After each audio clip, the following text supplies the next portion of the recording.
بسم اللہ الرحمن الرحیم.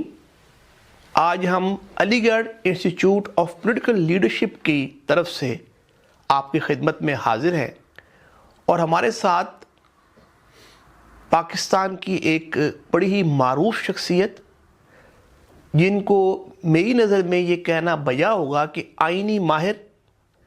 انہوں نے CSS بھی کیا, پاکستان نیوی کا حصہ بھی رہے اور پاکستان تحریک انصاف کے 1995 سے 2014 تک CEC کے ممبر بھی رہے. دانشور بھی ہیں, مفکر بھی ہیں. ان سے ہم آج سی پیک جو کہ ایک گیم چینجر کے طور پہ ہر پاکستانی کو بتایا گیا ہے کہ سی پیک ایک گیم چینجر ہے, اس بارے میں ان سے جانیں گے کہ ان کی اس حوالے سے کیا سٹڈی اور کیا رائے ہے. شاہ صاحب کیا حال ہے آپ کا؟ الحمدللہ, شکریہ. شاہ صاحب سی پیک کے حوالے سے ذرا ہماری رہنمائی کیجئے ویورز کی. سی پیک ایک ایسا پروجیکٹ ہے جو کسی فیزیبلٹی رپورٹ یا جواز کے بغیر بنایا گیا اور پورٹ پہ اربوں ڈالر خرچ کیے گئے اور ابھی تک وہ کسی نتیجے پہ نہیں پہنچے کہ اس سے کیا فائدہ ہوگا. اس لیے کہ فیزیبلٹی رپورٹ آج تک نہیں بنی اور اس لیے اس کے لیے یہ کہنا کہ یہ کامیابی کی طرف لے جائے گا ہمیں یا نہیں لے جائے گا, میں تو یہ سمجھتا ہوں کہ یہ کبھی کامیابی کی طرف نہیں لے جائے گا, اس لیے کہ اس کا لنک ہے گوادر سے چائنا تک اور وہ فنکشنل نہیں ہو رہا اور نہ آئندہ ہونے کے چانسز ہیں. اس لیے اس پہ اس سے زیادہ امید نہیں رکھنی چاہیے, بلکہ اس کی وجہ سے پاکستان کروڑوں اربوں روپوں کا مقروض ہو چکا ہے اور آمدنی یا اس سے بہتری کی کوئی صورت نظر نہیں آ رہی. میں تو یہ سمجھتا ہوں. تو شاہ صاحب آپ کہہ رہے ہیں کہ اس غالباً اس منصوبے کو یہ 91 میں سٹارٹ ہوا.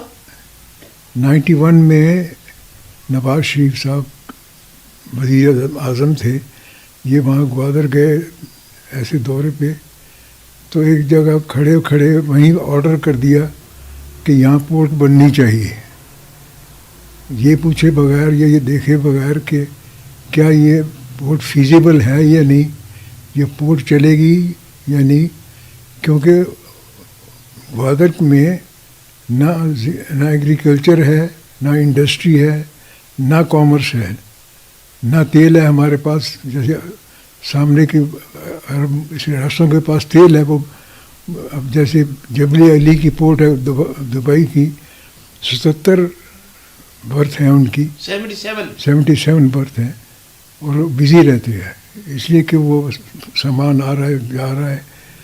چائنا نے سب سے بڑا ویئر ہاؤس جو بنایا ہے وہ دبئی میں بنایا ہے, دنیا کا سب سے بڑا ویئر ہاؤس ہے. وہیں سے وہ سامان پورے عرب میں جاتا ہے, ایران جاتا ہے, اور اس لیے وہ کامیاب ہیں.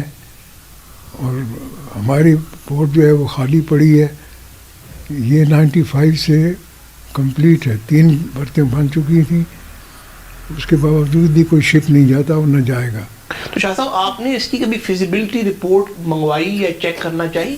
جی, میں نے ایک دفعہ ایک لیٹر یہ لکھا تھا پرائم منسٹر صاحب کو کہ یہ پورٹ فیزیبل ہے یا نہیں, آپ نے تو کوئی رپورٹ بنائی ہوگی, اس کی کاپی ہمیں دیں. اور کب کی بات ہے شاہ صاحب؟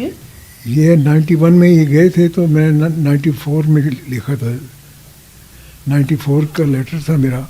اس کا جواب مجھے یہ آیا کہ آپ کراچی میں, تو میں کام کرتا تھا اس وقت, انہوں نے کہا کراچی سے آپ اسلام آباد آئیں تو وہاں آپ کو ہم سمجھائیں گے. اور یہ انہوں نے مانا کہ فیزیبلٹی رپورٹ نہیں ہے جس کی کاپی میں نے مانگی تھی. اچھا, یہ آپ 94 کی بات کر رہے ہیں؟ 94 کی بات. اور اس کے بعد کبھی دوبارہ بھی کچھ سال پہلے آپ کیسر بنگالی صاحب کا ذکر کر رہے تھے کہ ان سے میں نے. کیسر بنگالی صاحب میرے دوست ہیں, وہ ایڈوائزر تھے, اکنامک ایڈوائزر بلوچستان کے. ان سے ملاقات ہوتی رہتی تھی کراچی میں. میں نے ان سے پوچھا کہ بھئی آپ نے اس کی فیزیبلٹی رپورٹ کو بنائی ہے گوادر کی سی پیک کے لیے کوئی؟ تو انہوں نے کہا کہ وہ آج تک نہیں بنی. اور یہ آپ شاہ صاحب کب کی بات کر رہے ہیں, کیسر بنگالی صاحب والی؟ یہ میرے خیال میں 2004 کو یا 2003 کو. اچھا, اس وقت تک نہیں بنی تھی, نہیں بنی, ابھی تک نہیں بنی ہے. یعنی آج تک سی پیک کی کوئی فیزیبلٹی رپورٹ نہیں ہے؟ کوئی فیزیبلٹی رپورٹ نہیں ہے. صرف ایک وزیر اعظم کے کہنے پہ کہ بھئی یہاں بنا دو, ایک جگہ پہ وہاں کھڑے ہو کے, خوبصورت جگہ ہے وہاں پہ, اور دونوں طرف بیچ ہے, درمیان میں زمین سمندر میں گئی ہوئی ہے. وہاں پہ کھڑے کھڑے ان کو جگہ پسند آئی تو انہوں نے کھڑے کھڑے حکم کر دیا کہ یہاں پورٹ بناؤ. تو وہ بننا شروع ہو گئی.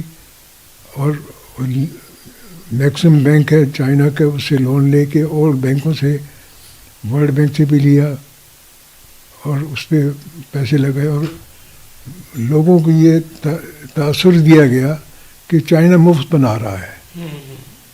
اس زمانے میں یہ ایک غلط تاثر دینا تھا, کیونکہ لوگ تو پوچھتے کہ بھئی آپ کے پیسے خرچ کر رہے ہیں, لون لے رہے ہیں, تو فیزیبلٹی رپورٹ کیوں نہیں بنوائے گی؟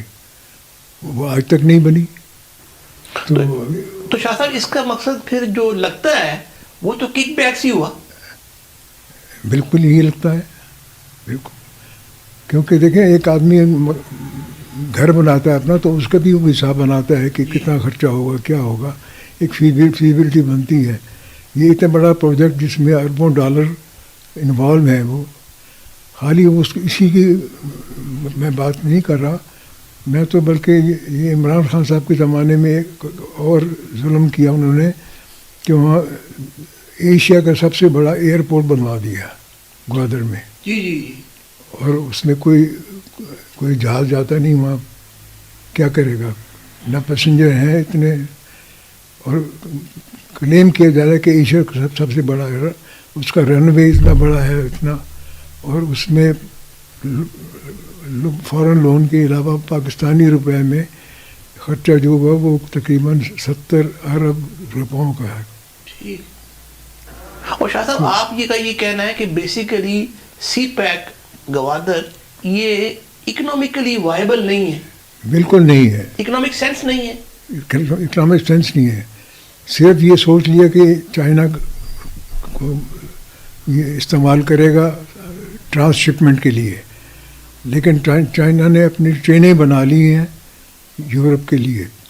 میڈرڈ, لنڈن, جرمنی وہ جا رہی ہیں, اور ان کا 8 دنوں 10 دنوں میں مال پہنچ رہا ہے. اور یہ مال بردار ٹرینیں, مال بردار ٹرینیں ہیں, اور 1 لاکھ سے زیادہ ٹرپ کر چکی ہیں.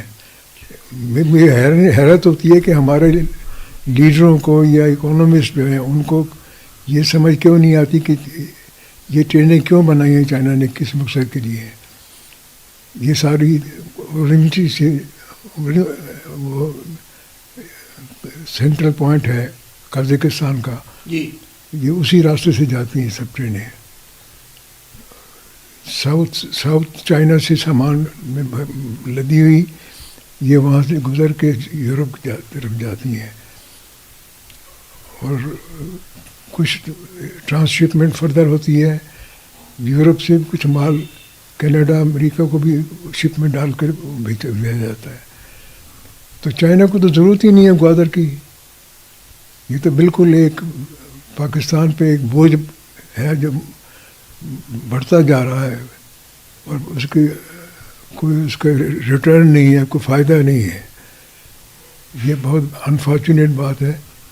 اور یہ جیسے آپ نے پہلے کہا تھا کہ یہ مقصد کچھ اور تھا, اپنے مفادات تھے اس لیے انہوں نے بنائے, ورنہ اس کی ضرورت نہیں تھی. اور شاہ صاحب وہ جو آپ ذکر کر رہے تھے خنجراب والا کہ یہ بڑا اوپر جانا پڑے گا, اس کو ذرا ایکسپلین کیجیے. اس لیے کہ دیکھیں وہ کاراکرم کے راستے سے آنا تھا چائنا سے, تو خنجراب ہمارا بارڈر ٹاؤن ہے چائنا کا. وہ مطلب یہ ہے کہ ہمالیہ پہ چڑھنا پڑے گا ٹرکوں کے ذریعے سامان لے کے. خنجراب سے گزر کے پھر وہ گوادر پہنچے, پھر اس کو شپ میں ڈالیں, وہ پھر نہر سوئز کراس کرے, پھر وہ یورپ کی طرف نکلے. تو یہ کوئی 4 گنا زیادہ وقت لے گا اور 5 سے 6 گنا زیادہ خرچہ ہوگا اس کا. تو چائنیز کوئی اتنے بیوقوف تو نہیں ہے کہ وہ یہ نقصان برداشت کریں یا کی طرف جائیں.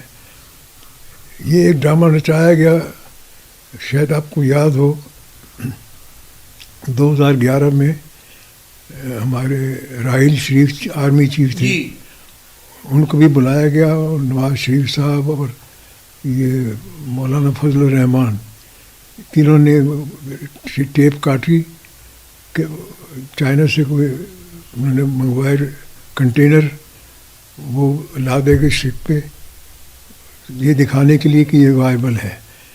اور وہ ڈان کے اخبار میں یہ خبر چھپی کہ اس میں 1/3 کنٹینر جو تھے خالی تھے, یعنی ایک ڈرامہ بنانے کے لیے اور ملک کو مطلب چکمہ دینے کے لیے. چکمہ دینے کے لیے. شاہ صاحب, آپ کا کبھی اس حوالے سے ہمارے سی پیک کے بڑے متحرک سید مشاہد حسین سید صاحب, بڑے معروف ہمارے پاکستانی شخصیت ہیں, سیاسی شخصیت ہیں, ان کی فارن افیئر سے بڑی نظر رہتی ہے اور تجزیہ دیتے رہتے ہیں مختلف چینلز پہ, اور سی پیک کے حوالے سے بڑے متحرک ہیں.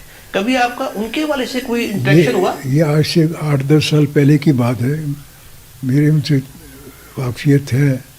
میں نے ان سے یہی کہا, جو سوال آپ پوچھ رہے ہیں, یہ پوچھا کہ بھئی اس کی فیزیبلٹی تو بنے نہیں ہے, اور ایکچوئل جو حقائق ہیں اس کے لحاظ سے تو یہ کبھی استعمال ہوگی نہیں چائنا کے لیے, تو آپ کیسے اس کو ثابت کریں گے؟ تو انہوں نے مجھے کہا کہ آپ میرے دفتر میں آ جائیں ذرا, تو بیٹھ کے بات کریں گے, میں سمجھاؤں گا. وہ تو اسلام آباد ہوتے ہیں میرا خیال. اسلام آباد میں گیا, ان کے دفتر کا جو ٹائم دیا تھا اس ٹائم پہ پہنچے نہیں, وہ ان کے دفتر میں انتظار کیا اور پھر میں واپس آ گیا, اور آج تک ملاقات نہیں. وہ مجھ سے بات نہیں کرنا چاہ رہے تھے کیونکہ ان کے پاس کوئی ایسے حقائق ہیں نہیں, صرف ایک امیجنیشن ہے, اور لوگوں کو بتانے کے لیے کہ سر چائنا سے چائنا ہمارا دوست ہے, ہمارا ان کے کوآپریشن ڈیفینس میں بہت اچھا ہے, لیکن یہ کہ چائنا کو سے یہ ایکسپیکٹ کرنا کہ وہ ایک انفیزیبل پروجیکٹ پہ اپنے پیسے ضائع کرے, یہ غلط بات ہے. تو شاہ صاحب, میرا آپ سے آخری سوال یہ ہوگا کہ پھر چائنا کو اتنے, یعنی $55 ارب کی رپورٹ بھی ہے, $70 ارب کی رپورٹ بھی ہے جو آج تک چائنا نے اس پہ انویسٹ کیا ہے, یا جو ہم نے لونز لیے ہیں, بیسیکلی لونز ہیں, تو چائنا کو پھر کیا فائدہ ہے اس کے اندر اتنا پیسہ؟ چائنا نے فیزیبلٹی کی طرف توجہ نہیں کی. ان کا خیال تھا کہ انہوں نے کچھ بنائی ہوئی فیزیبلٹی, انہوں نے ہم پہ چھوڑ دیا. میں نے بتایا نا آپ کو, 91 میں وہاں پہ پرائم منسٹر, ہمارے پاکستان پرائم منسٹر نے کھڑے کھڑے کہہ دیا کہ یہاں بورڈ بنے, اور چائنا سے ریکویسٹ کر دی کہ وہ لون دے. چائنا نے لون دیا, اپنی کمپنیوں کو کام دیا, بزنس دیا, لیبر بھی اپنی ہی وہ لے کے آئے, وہ بورڈ بنائی. تو ان کو یہ ایڈوانٹیج تھا. تو یہ نہیں کہ چائنا کو, اور یہ بورڈ جو بنی پہ پہلے تو سنگاپور کی کمپنی کو دیا, انہوں نے کچھ کوشش کی چلانے کی اس کو, تو نہیں چلی, پھر چھوڑ دیا. اب ہم نے 40 سال کے لیے چائنا کو دے رکھی ہے کہ وہ چلائے اس کو, لیکن چائنا اکنامک فورسز کو مجبور تو نہیں کر سکتا کہ وہ اس کو استعمال کرے, کیونکہ کسی کو فیزیبل نہیں ہے تو کیوں کرے گا؟ اکنامک وائبلٹی نہیں ہے. ہماری ایک گورنمنٹ نے تو یہ کیا کہ مجبور کیا, ایک شپ گندم لا رہا تھا باہر سے اور کھاد لا رہا تھا, تو اس کو مجبور کیا کہ وہ گوادر پہ سامان اتارے. انہوں نے اتارا, پھر ان کو ٹرک میں لاد کے پھر کراچی لے گئے. یعنی آپ یہ دیکھیں اس کو 10 گنا زیادہ خرچ ہو گیا. تو یہ میں اس کو اس حد تک لے جاؤں گا, یہ حب وطنی کا معاملہ ہے. اگر آپ کو پاکستان کا مفاد عزیز ہے تو آپ ایسے کام نہیں کرتے, لیکن انہوں نے کیے ہیں. اس کا مطلب کوئی ذاتی مفاد کو ترجیح دی ہے قومی مفاد پہ. بالکل بالکل صحیح کہہ رہے ہیں آپ، ذاتی مفاد کے لیے. اور وہ سامنے نظر آ رہے ہیں کہ پہلے کس حالت میں تھے اور اب کتنی جائیدادیں باہر بنی ہوئی ہیں سیاستدانوں کی. جبکہ ملک ہمارا دن بدن عوام غریب ہو رہی ہے، اور قرض اور سود. آپ کے شاہ صاحب علم میں شاید ہوگا کہ 99 میں جب جنرل مشرف نے ٹیک اوور کیا تو ہمارا ٹوٹل قرض اور واجبات 3000 ارب پاکستانی روپے تھے، جو آج قریباً 26 سال بعد 35 گنا بڑھ کے 1,05,000 ارب پاکستانی روپے ہیں. اور ہم نے پچھلے سال اپنے وفاقی بجٹ کا 47% 8,500 ارب سود ادا کیے. جی بالکل ٹھیک کہہ رہے ہیں آپ. یہ پاکستان کی معاشی غلامی کا ایک نمونہ ہے. غلامی کئی قسم کی ہوتی ہے، ہم معاشی غلامی میں پھنسے ہوئے ہیں، اور یہ لوگ غداری کے صف میں آتے ہیں جنہوں نے پاکستان کو اس حالت تک پہنچا دیا ہے. بے روزگاری ہے، ہماری ایکسپورٹ کم ہو رہی ہے پہلے بھی کوئی خاص نہیں تھی، اور اگر لون لینا بھی تھا تو وہ اسمال اینڈ میڈیم انڈسٹری کے لیے لیتے کچھ، تاکہ ایکسپورٹ بڑھتی، کوئی فارن ایکسچینج ملتا. صرف یہ کہنا کہ جی باہر لوگ چلے جائیں، وہاں سے وہ اپنے عزیزوں کو پیسے بھیجیں، وہ فارن ایکسچینج ہمارا مین سورس وہی بن جاتا ہے. شاہ صاحب اس سے ہمارے ملک کو تو فائدہ کوئی نہیں. ملک کو تو وہ فائدہ تو شخص باہر جو بیٹھا ہے محنت مزدوری کر کے اپنے گھر پیسے بھیج رہا ہے، انہوں نے خرچ کر دیے. بالکل وہ ہمارے قومی خزانے کو تو فائدہ نہیں ہے اس سے. کوئی فائدہ نہیں. قومی خزانے کو فائدہ ہے ایکسپورٹ بڑھنے سے، ایکسپورٹ بڑھنے کی، اور یہاں انڈسٹری لگنے سے، روزگار ملنے سے، اور تعلیم اور صحت کے مواقع بہتر ہونے سے. بالکل. دنیا میں ترقی جب کیا قوموں نے تو بنیادی طور پہ as a student of economics جو میں نے دیکھا ہے کہ ٹاپ پرائرٹی ہوتی ہے ایجوکیشن اینڈ ہیلتھ، اس پہ انویسٹ کرتے ہیں وہ. اب آپ نے دیکھ لیا چائنا نے اپنے ایجوکیشن پہ کتنا خرچ کیا کہ وہ امریکہ کے برابر پہنچ گیا ہے.